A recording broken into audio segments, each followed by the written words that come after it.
And welcome back. We go back to one of our top stories here on the globe. We're looking at South Africa and how the Department of Basic Education says it has to continue with rotational learning because it failed to get the green light from the relevant departments to allow more learners into the classroom. It says unless the Department of Co-Operative Governance and Traditional Affairs in that country changes the current regulations, its hands are tied. The continuation of rotational learning has come under the spotlight as millions of learners enter into the third year of staggered school attendance. Schools in inland provinces will open on Wednesday, the 12th of January, while coastal provinces open a week later. That's on the 19th. So for more on this, we are joined by the Basic Education Minister, Angie Motshekga. A very good evening to you, Minister. Thank you so much for speaking to us. So, as we've mentioned, you would have liked to get as close to normalcy as possible, but you say your hands are tied. Tell us about what restrictions remain as per the COVID-19 protocols that we've been following, particularly in the education sector.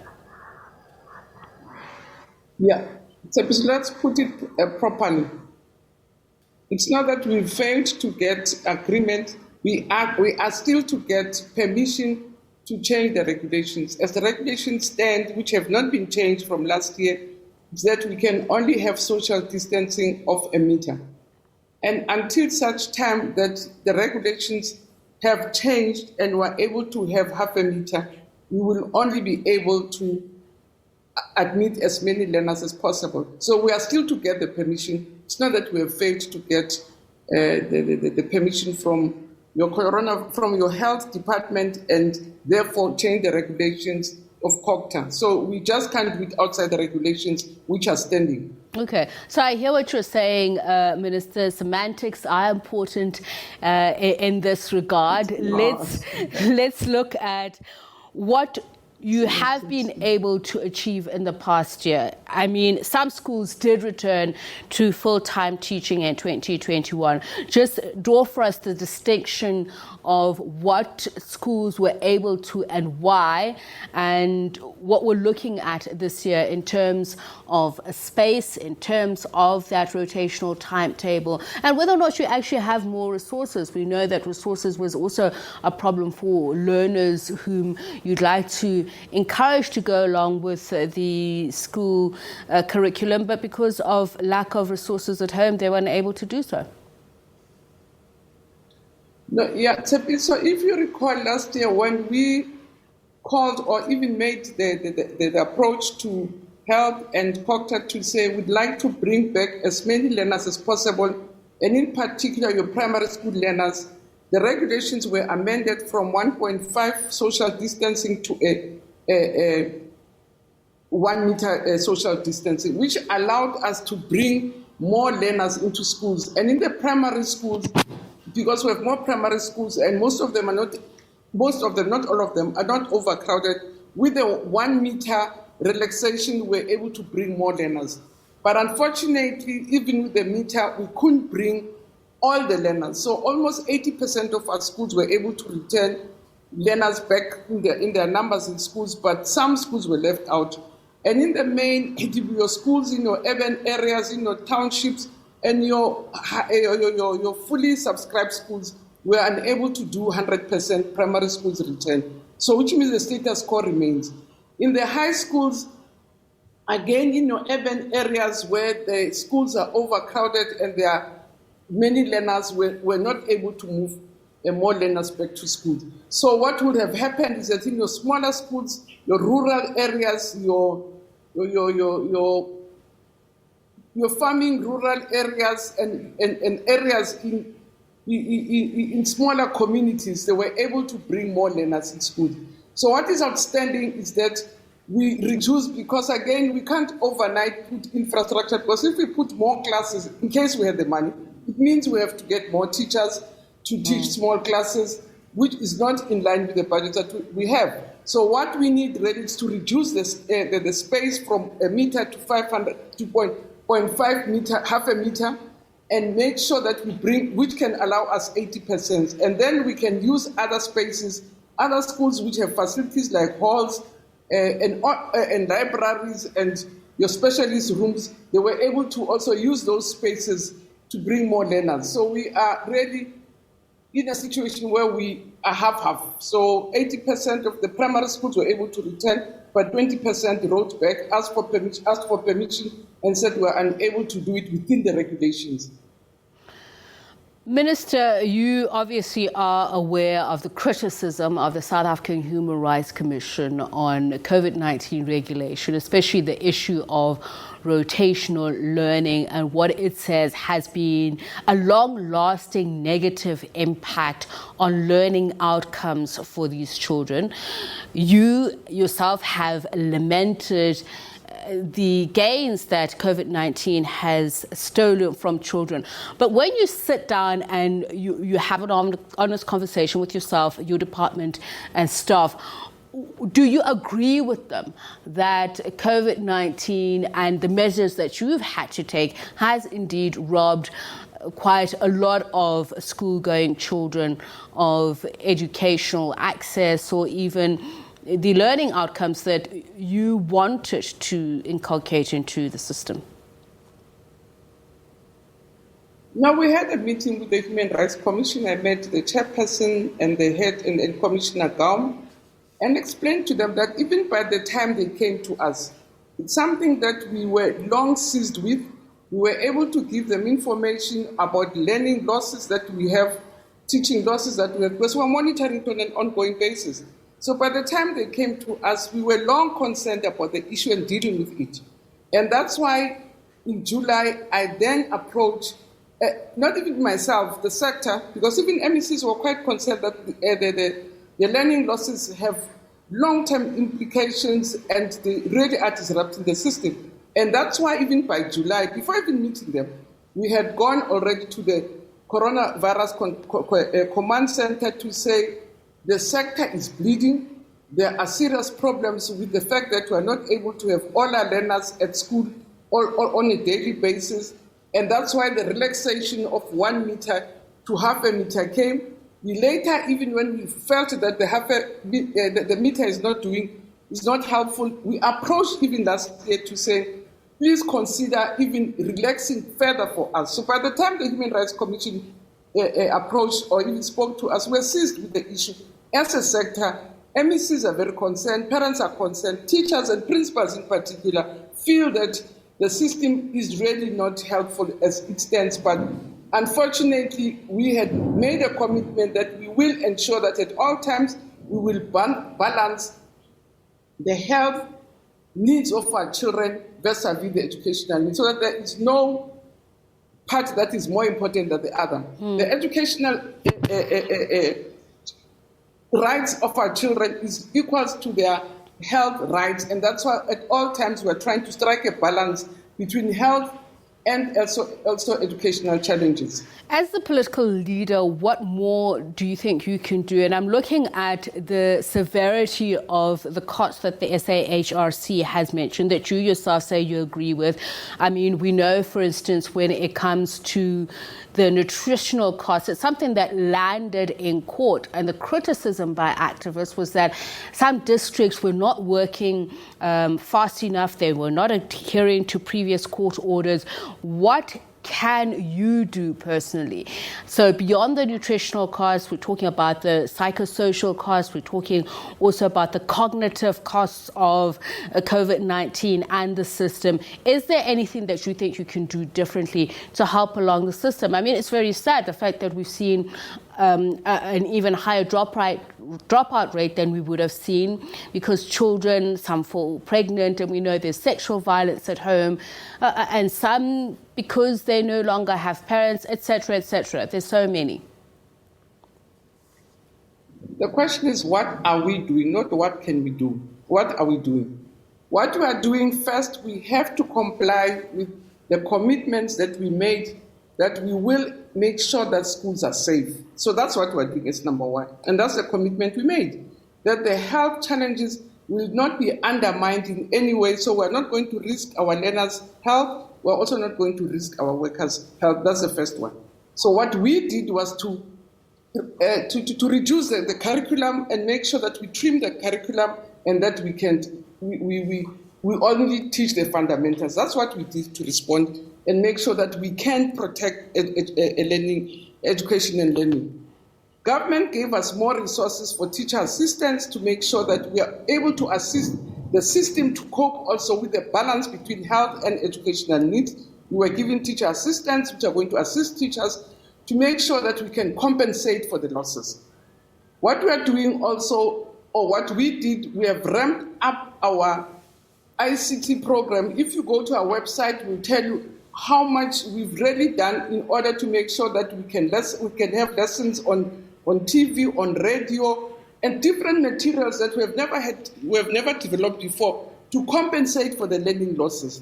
We've had to retrain our teachers to make sure that where they do hybrid teaching, they can be able to, because it's not anything that we have done before, that we are able to teach whilst we are having classroom or usual teaching, but we are able now to skill our teachers to be able to deal with some of the challenges of having to teach learners who are not coming daily. So the question, SABC, is what we are doing and not what we wish to do. So then let's take the conversation. If wishes were horses, we will feed every day, we'll have every child every day. We will do what really will be the easiest things for us to do. But at all costs, we have to make sure that we keep to the commitment that we will ensure that the schools are safe. And the commitment comes around complying with the protocols as far as possible. Minister, the reason I ask what are you going to do is because you yourself, for instance, mentioned the issue of infrastructure. We've seen schools in South Africa that have been affected by inclement weather, where children are forced still to study under trees. So the lack of resources is something that you also mentioned. There are schools that still don't have water. There are schools that we know it is a major contention still using pit latrines. I believe there are some 3,392 schools. I don't know if that figure is up to date or accurate. You can talk to me about it. So there are challenges that lay ahead of you other than COVID-19 protocols and the resources that is taken away from the system. So looking forward now at the challenges that lay before you, what are you looking to do? What we are doing, even in terms of sanitation, is that from the 3,228 schools that we had to replace our pit latrines, more than 1,000 have been given a new ablution systems. 1,000 will be completed by the end of the financial year. Less than 800 will be completed in this year. That's what we are doing. And when I raise challenges, I also want to acknowledge the fact that provinces have been doing work to address some of our challenges. So indeed, there are challenges, as we mentioned, and as we indicated in our press statement, to say, once we continue to do the things that we're supposed to be doing, there are ongoing challenges. And as you correctly say, some of the challenges, even pre-COVID, I mean, your pit latrines program started in 2017, it's pre-COVID. So we don't even necessarily link it as a COVID issue. Okay. But we are saying, I mean, we were upfront in terms of ongoing challenges.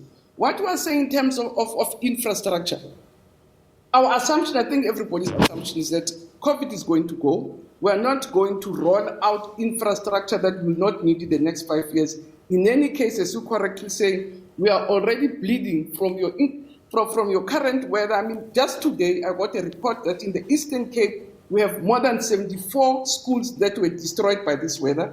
We have costed it. So there are ongoing challenges, there are fresh challenges from this weather, and there are ongoing activities both at national and provincial level to make sure that we address those challenges that I've raised. Your limited spaces with urban migration, which is at a rapid rate. It's not a COVID matter, it's a pre-COVID matter, but we have to deal with it in the situation where we're not even able to bring all the learners in schools. So what I'm trying to say is, I'm not saying the system that is perfect, we have no work to do. I'm saying all the challenges that I raised in the briefing, from admission, from school nutrition, from transport, we still have problems where we can't transport all the learners. So from scholar transport, from learner materials, there are ongoing programs, but challenges still continue to exist. And we're dealing with those problems. No, absolutely. And I think we are on the same page with that, Minister, because we're saying, when you say what we are doing, it is present. When I say what are you going to do, it is future, meaning it's not an indefinite period when you are doing something. And obviously there's a continuation of problems and challenges. I want to look at your vaccination plans.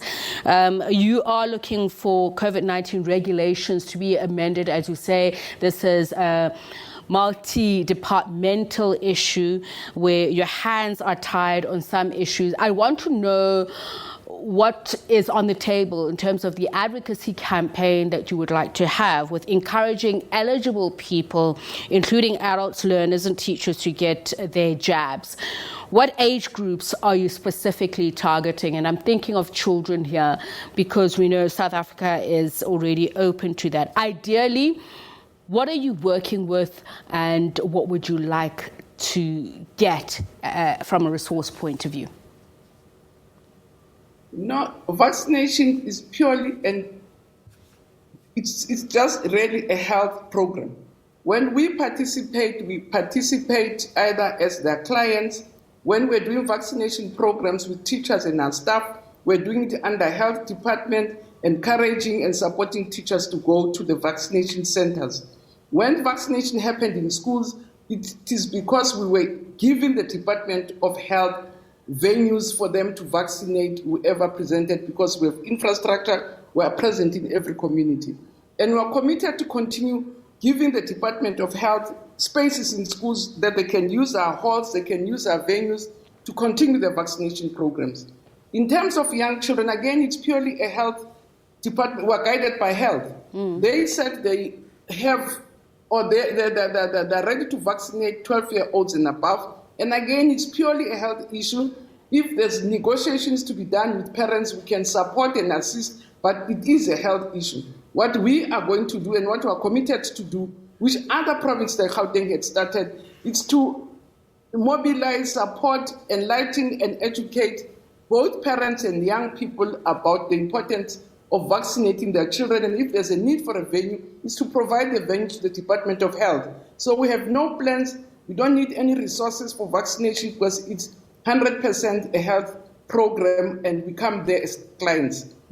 I raise this issue because one of the criticism against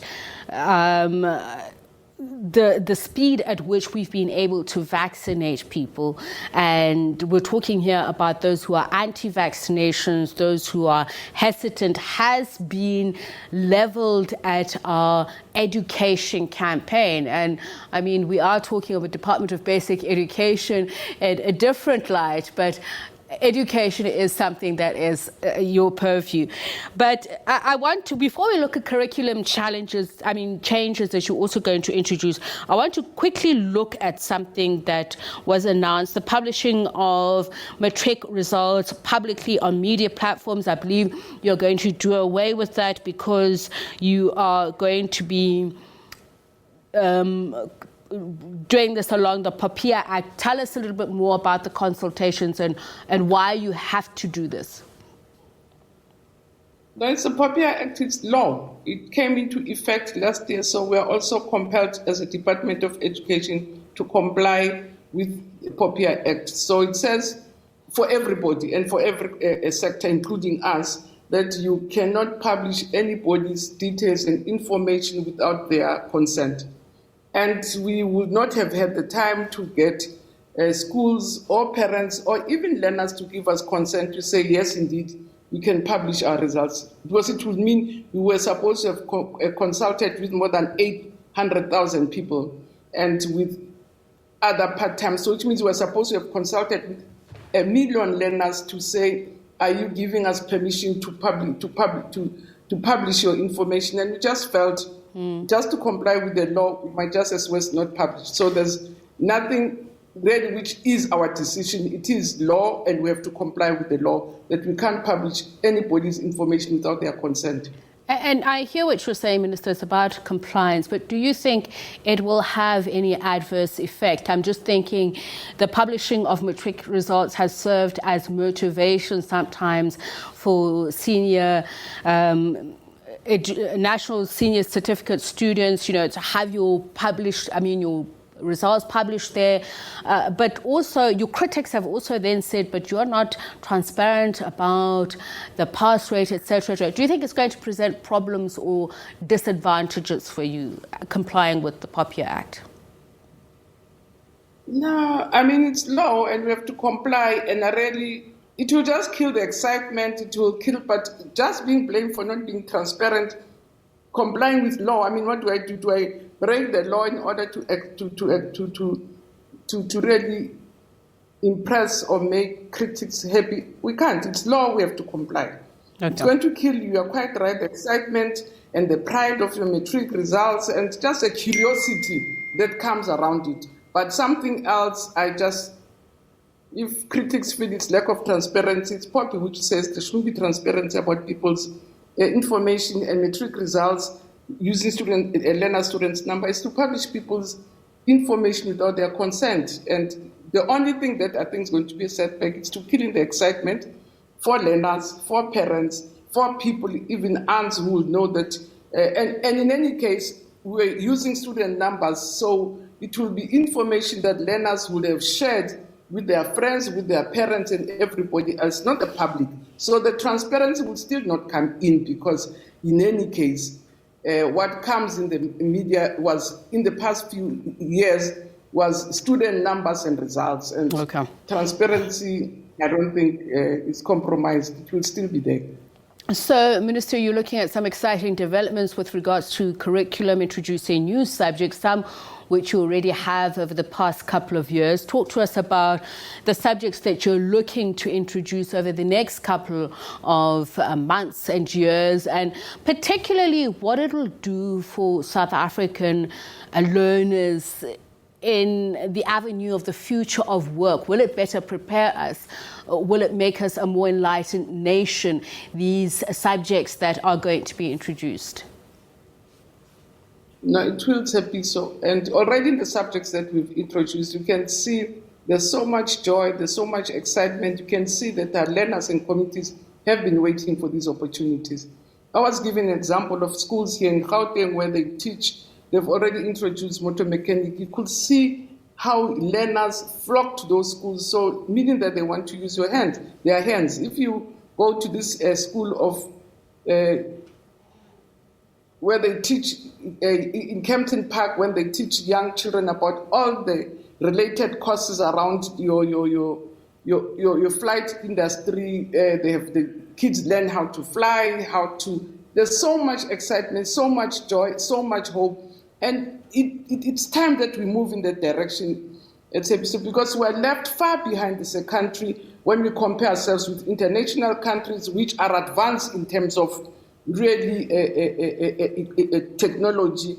In France, for instance, 60% technical and vocational work and only 40% academic. In Austria, it's 20% academic, 80% technical and vocational.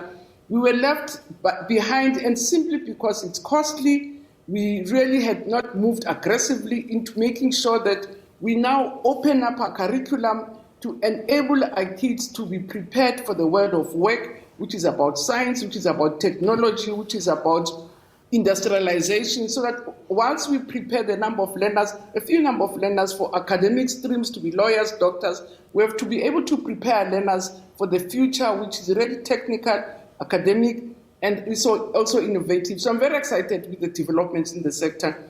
We are not moving fast enough because of resources are very resource intensive, but also in terms of the skills, we don't have enough people fully qualified in those areas, but we also think we have to phase so that we don't rush the new changes into the curriculum. But that's the direction that we have to move into as the country, so that we're not only preparing our children for academic streams, but for the world of work in line with international trends.